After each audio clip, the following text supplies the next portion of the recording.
هذا اليوم الثالث أو هذا العام الثالث لانطلاق تكية بلدية سلفيت. يستمر العمل في داخل هذه التكية طبعا لتوزيع وجبات الإفطار على الأسر المتعففة.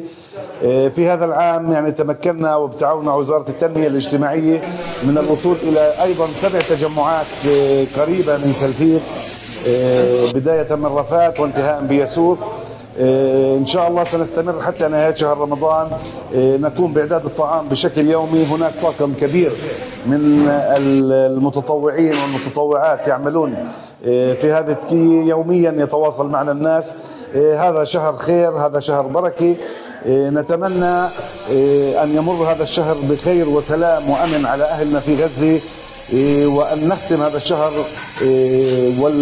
والحرية راجعة للشعب الفلسطيني والدولة الفلسطينية يعني على أبوابها بإذن الله، وعاصمتها القدس الشريف.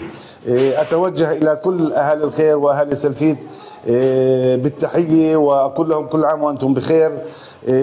وتكية سلفيت وباب العمل والعطاء والتطوع في تكية سلفيت مفتوح حتى نهاية شهر رمضان بإذن الله، وكل عام وأنتم بخير.